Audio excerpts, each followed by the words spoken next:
So how would you define a green kitchen? Well, I mean, is there one? in Is a there word, simplicity, sustainable thinking, minimum amounts of equipment, a compost bucket, real food from the market, from the gardens.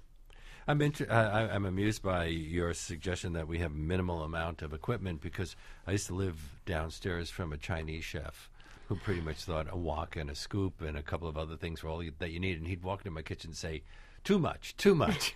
It's true. It's true. Why do you think we have all those things?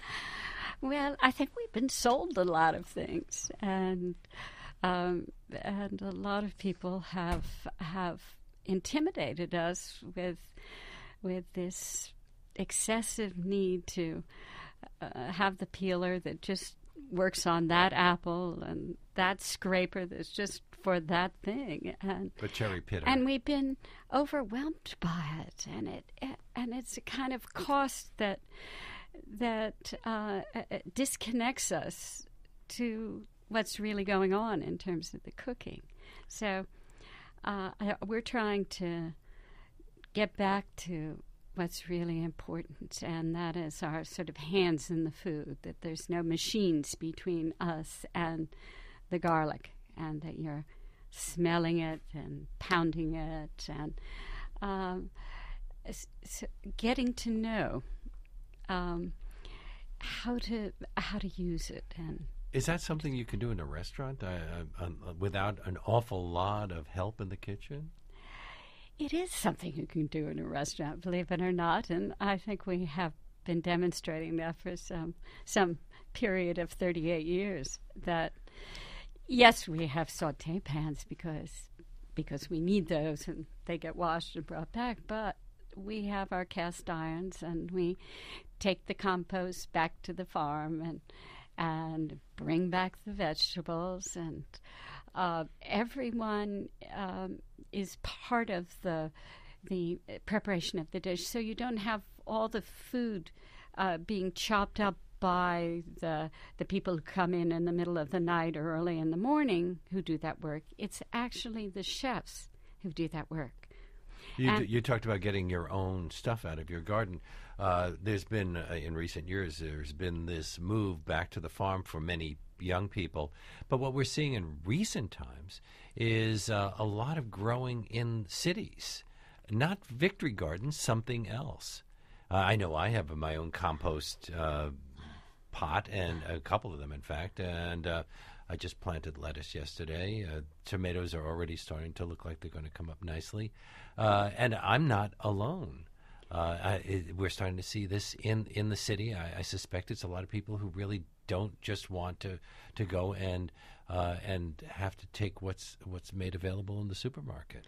It's a beautiful thing that's happening, and I do think of it a little bit as a victory garden, because we are empowered by that, and feel like we don't have to rely on somebody else's growing of it, that we can do that ourselves, and we can feed ourselves for no cost.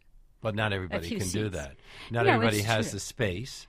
But there are community gardens that we can be part of, and the whole green roof planting is fantastic here in New York, and in Brooklyn particularly. I know a number of restaurants that have gardens on the roofs. Mm-hmm. And Brooklyn seems to be a new farming community. There's a whole bunch of places all over Brooklyn, from Greenpoint to Red Hook. At the beginning of your book, you include a Green Kitchen Manifesto. And one of the first things you deal with is affordability as one of the goals of the Green Kitchen. But aren't high-quality organic ingredients a lot more expensive? They are more expensive, and I want them to be more expensive because I want to pay the farmers the real cost of the food. And when you're asking somebody to grow something that's nourishing, and they're really trying to get it to you when it's still alive, and they're taking care of that land. I feel like I'm kind of making an investment into the future at the same time. Now, we either pay up front or we pay out back around food anyway. The subsidies of food and the kind of food that is sold cheaply in this country is of course making us all sick. So a good government policy might be to subsidize organic or local farming and not those huge farms that mass produce. Indeed. But what now? Do you prefer organic or do you prefer local? I prefer local organic. Well, sometimes that's impossible. So if you go to the store and you see organic, and it turns out it's from another place, been shipped there from Chile, or in New York, we get an awful lot of stuff from Florida and California. Well, I go right up to the produce manager and I just tell him. I say, if you get in local organic food, I'll bring 10 of my friends and I'll come and buy it. What do we do with oranges and bananas in a place like New York?